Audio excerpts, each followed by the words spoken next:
વરસાદ આકાશમાંથી વરસતી મેઘવર્ષા એટલે કુદરતની અનમોલ ભેટ, જે દાયકાઓથી યોગ્ય સમજણના અભાવે વેડફાઈ જાય છે અને આ કિંમતી પાણી દરિયામાં વહી જાય છે.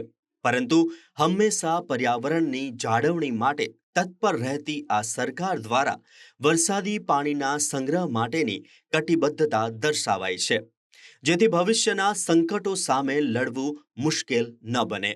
જેનું નામ છે કેચ ધ રેઇન, જળ સંચયનું મહાઅભિયાન. આ અભિયાનનો મૂળ મંત્ર અત્યંત સરળ અને સચોટ છે: where it falls when it falls, એટલે કે જ્યાં વરસાદ પડે જ્યારે પડે એને ત્યાં જ રોકો અને જમીનમાં ઉતારો. કુદરત આપણને વરસાદ રૂપે અમૃત આપે છે અને તેના એક એક ટીપાનું જતન કરવું એ આપણા સૌની પવિત્ર ફરજ છે, જેની જાગૃતિ ફેલાવીને રાજ્ય સરકારે આ આંદોલનને જન આંદોલન બનાવ્યું છે. એક એક ટીપું છે અમૂલ્ય. કેચ ધ રેઇન, જળ સંચયનું મહાઅભિયાન. જ્યાં પડે વરસાદ ત્યાં જ કરીએ જળ સંગ્રહ. પ્રત્યેક ટીપાને સંજોવવાની તત્પરતા દર્શાવતું અભિયાન. જળ સંચય એટલે ભવિષ્યની સુરક્ષિત મૂડી. આવો આ અભિયાન થકી ધરતીને હરિયાળી બનાવીએ. જળ થકી જ સૌની સમૃદ્ધિ અને પ્રગતિના દ્વાર ખુલે છે. મુખ્યમંત્રી ભૂપેન્દ્રભાઈ પટેલના મક્કમ નેતૃત્વ હેઠળ ગુજરાતમાં જળ સંચયની પ્રવૃત્તિઓને એક નવી ઊંચાઈ મળી છે. રાજ્ય સરકારના સચોટ આયોજન અને નાગરિકોના સહયોગથી આજે ગામડાઓના ચેકડેમથી લઈને મહાનગરોની સોસાયટીઓ સુધી વરસાદી પાણી સંગ્રહિત કરવાના સફળ પ્રયોગો થઈ રહ્યા છે. પરિણામે સુકાઈ રહેલા ભૂગર્ભ જળ સ્તરો ફરી ધમધમી ઉઠ્યા છે અને પ્રકૃતિ સોળે કળાએ ખીલી ઉઠી છે. ગુજરાતભરમાં હજારોની સંખ્યામાં ચેકડેમ, બોર રિચાર્જ સિસ્ટમ, ખેત તલાવડીઓ અને અંડરગ્રાઉન્ડ વોટર સ્ટોરેજ ટેન્કનું નિર્માણ કરવામાં આવ્યું છે. આ ઇન્ફ્રાસ્ટ્રક્ચરના લીધે વરસાદનું વહી જતું પાણી હવે ધરતીના પેટાળમાં ઉતરી રહ્યું છે, જેના કારણે માત્ર સિંચાઈ જ નહીં પરંતુ પીવાના પાણીની સમસ્યા પણ કાયમ માટે હલ થઈ રહી છે. જળ સંગ્રહથી આવી સમૃદ્ધિ. મુખ્યમંત્રીના નેતૃત્વમાં જળ વ્યવસ્થાપનના શ્રેષ્ઠ કાર્યો. ગામથી શહેર સુધી વોટર હાર્વેસ્ટિંગની સફળ ગાથા. હજારો નવા ચેકડેમ અને બોર રિચાર્જ યુનિટ્સ કાર્યરત. વરસાદી પાણીનો વ્યય અટકાવી જમીન બની ફળદ્રુપ.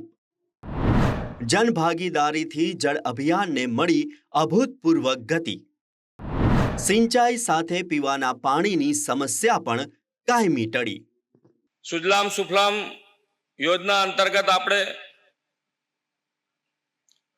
કેનાલો બનાવી, સાફ કરાવી, બોરીબંધ બાંધવા, ચેકડેમ બાંધવા, જેથી કરીને જળનો સંચય મેક્સિમમ આપણે કરી શકીએ. દરેક જગ્યાએ આપણે સાંભળ્યું છે કે ભાઈ ટીપે ટીપે સરોવર ભરાય, અને એના અંતર્ગત જેટલી આપણી પાસે જગ્યા વધારે હશે, જ્યાં વરસાદનું પાણી પડે અને ત્યાં જ સંગ્રહ થાય, એ આશયથી સરકાર આ યોજના અંતર્ગત એનો આરંભ કરાઈ અને જેટલું બને એટલું જળ વધારે સંગ્રહ થાય એના માટે તળાવ ઊંડા કરવાથી માંડીને દરેક જગ્યાએ જ્યાં સંગ્રહ થાય એ કાર્યક્રમ આધારિત 2-2.5 મહિના આપણે કરી રહ્યા છીએ. છેલ્લા 4 વર્ષમાં રાજ્યભરમાં જળ સંગ્રહ સ્ત્રોતની સાફ સફાઈ અને વૃદ્ધિ કરવાના કામોમાં લગભગ 21,402 તળાવ ઊંડા કરવામાં આવ્યા. સાથે સાથે ચેક ડેમો, જળાશયો, ડિસિલ્ટિંગ, જળાશયોના ડિસિલ્ટિંગ, નદીઓને પુનર્જીવિત કરવી, ચેક ડેમના રિપેરિંગ અને નવા તળાવોનું નિર્માણ મળીને કુલ 42,561 કામો આપણે 4 વર્ષમાં કર્યા છે. અને સુજલામ સુફલામ જળ અભિયાનના કામો અંતર્ગત ખોદાણમાંથી મળતી માટીનો વપરાશ આસપાસના આપણે પ્રગતિના જે કામો છે, સરકારી કામો હોય, ખેડૂતના ખેતરમાં હોય, તેમજ જાહેર જે કામો છે, એ બધામાં આ માટીનો પણ આપણે ઉપયોગ કરીએ છીએ. તો આજે આવો આપણે સૌ સાથે મળી સૌના સાથ, સૌના વિકાસ, સૌના વિશ્વાસ અને સૌના પ્રયાસથી સુજલામ સુફલામનું આ જળ અભિયાનને આ વર્ષે પણ જ્વલંત સફળતા પ્રાપ્ત થાય. આ જન અભિયાનની સૌથી મોટી તાકાત જો કોઈ હોય તો તે છે લોકભાગીદારી. રાજ્ય સરકારનું લોકપ્રિય સુજલામ સુફલામ જળ સંચય અભિયાન આજે આ વાતની સાબિતી આપી રહ્યું છે કે જ્યારે જનતા અને સરકાર ભેગા મળે ત્યારે ચમત્કાર સર્જાય છે. જનસહયોગના આ ભગીરથ કાર્ય દ્વારા રાજ્યભરમાં નદીઓ અને તળાવોને ઊંડા કરવાનું અભિયાન હાથ ધરાયું છે. જળાશયોમાંથી કાપ કાઢવાને કારણે પાણીની સંગ્રહ શક્તિમાં તો ક્રાંતિકારી વધારો થયો જ, સાથે સાથે આ કાપને ખેતરોમાં ફેલાવવાથી જમીનની ફળદ્રુપતા પણ અનેક ગણી વધી ગઈ. કમાલની વાત તો એ છે કે આનાથી ધરતીપુત્રોને બેવડો ફાયદો થયો. એક તરફ પૂરતું પાણી મળ્યું અને બીજી તરફ કિંમતી ખાતર જેવી ફળદ્રુપ માટી પણ. માત્ર ગામડાઓ જ નહીં પણ શહેરોમાં પણ હવે જળ સંચય પ્રત્યે ગંભીરતા અને ઉત્સાહ જોવા મળી રહ્યો છે. સોસાયટીઓ અને સરકારી ભવનમાં રૂફટોપ રેઇન વોટર હાર્વેસ્ટિંગના માધ્યમથી છતનું પાણી સીધું જ જમીનમાં ઉતારાઈ રહ્યું છે. આ જનજાગૃતિએ સાબિત કરી દીધું છે કે કેચ ધ રેઇન એ માત્ર કોઈ યોજના નથી પણ ભવિષ્યની દરકાર છે.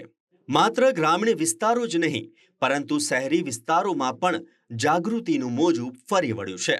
સોસાયટીઓ, શૈક્ષણિક સંકુલો અને સરકારી ઇમારતોમાં rooftop rain water harvesting system ફરજિયાત બનાવીને કડક અમલવારી કરવામાં આવી છે. છાપરા પર પડતું પાણી સીધું બોર કે ટાંકીમાં ઉતારીને વોટર ટેબલ જાળવવાનું આ કાર્ય હવે નાગરિકોની આદત બની ગયું છે, જે આવનારી પેઢી માટે એક અદ્ભુત જળ વારસો બનશે. સમૃદ્ધિ અને ખુશહાલીનો વારસો.